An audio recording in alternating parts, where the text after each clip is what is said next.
Dear ladies and gentlemen, it is a pleasure for me to address Forum Europe's conference on the future city. These days, cities are a hive of all sorts of activities. Economic activity, knowledge generation, innovation, citizens and community engagement. Cities engage many actors such as local governments, businesses, educational establishments and citizens to find solutions to help tackle the challenges of the 21st century, whether it is delivering on climate ambitions or building sustainable recovery and resilience in the post-COVID-19 world. Many cities have remade themselves during the pandemic. Offices have emptied, potentially giving way to affordable housing, community or nature. This accompanies a number of demographic challenges facing cities that can significantly impact their socio-economic growth and quality of life.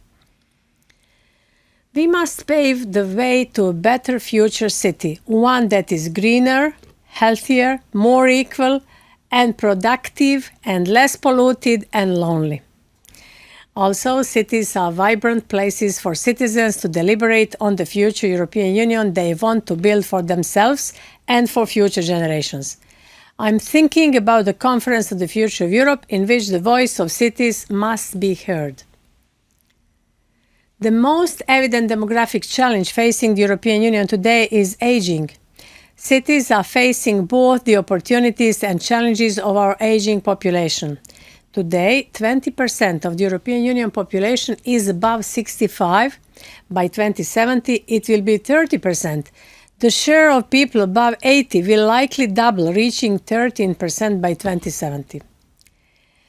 The aging trend plays out differently in urban and rural areas. The age gap between city and rural populations is lowering. Some cities are more affected by aging and depopulation than rural areas. The experience of cities is essential in finding solutions to the aging population in Europe. Only 1 in 5 European Union regions is projected to have a growing working age population between 2020 and 2040.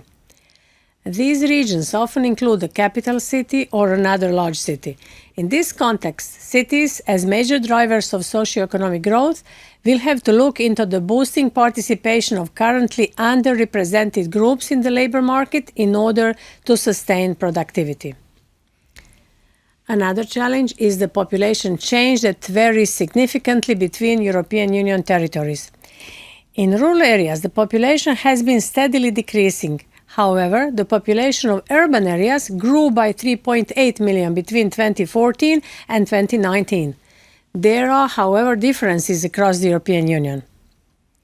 Given the scale, speed, and impact aging will have across society, our policies must be fit for purpose in an era of major change ranging from the twin green and digital transitions to new forms of work and the threat of pandemics.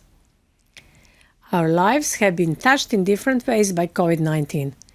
As we fight to protect lives and livelihoods, we must bear in mind a remarkable development. Never before have so many Europeans enjoyed such long and healthy lives. The Commission's work in demography was launched with a report on the impact of demographic change in June 2020, setting out key facts and figures on demographic change. It was followed in January this year by the Green Paper on Aging that opened a wide debate on the challenges and opportunities of Europe's aging society.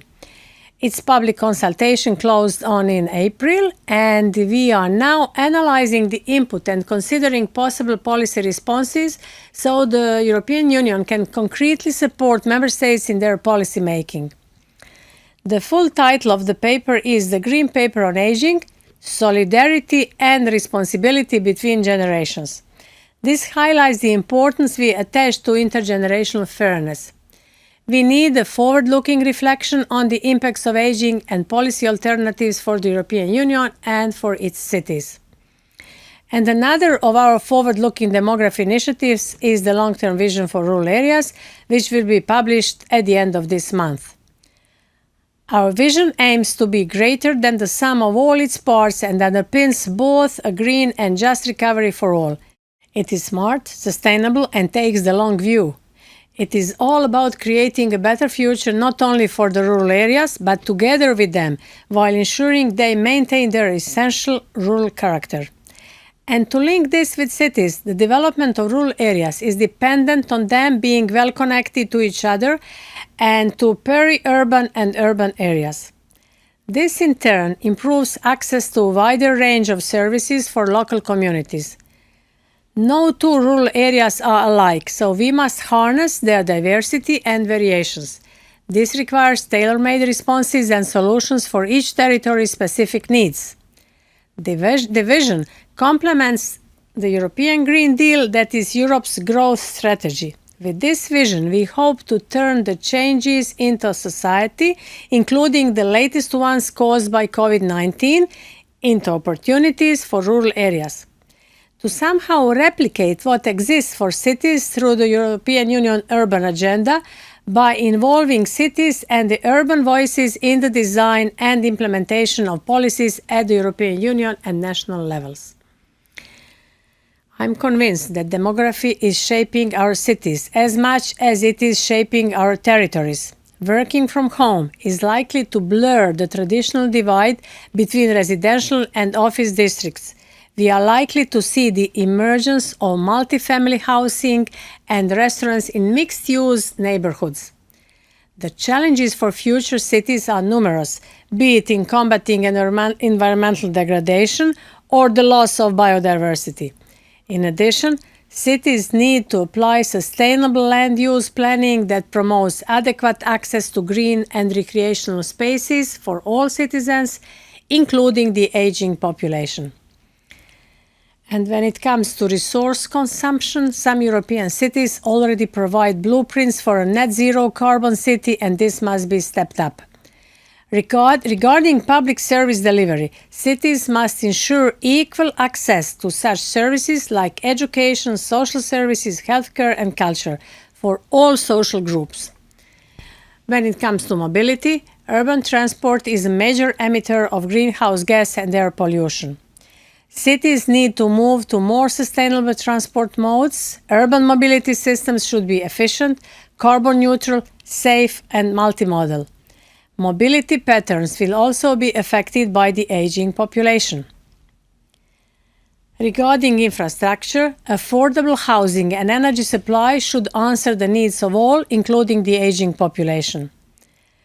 The majority of the building stock is old and in need of renovation and modernization. The current renovation rate is too low at 1%. To support the renovation process, the Commission adopted the communication on the renovation wave in October 2020. This is an action plan with the objective of doubling the current energy renovation rate by 2030. The novel new European Bauhaus movement complements the renovation wave strategy. Its ambition is to make the European Green Deal a cultural, human-centered, and tangible experience for all. It is a regeneration moment to recover from COVID-19 pandemic while becoming stronger and more socially just. And the final point.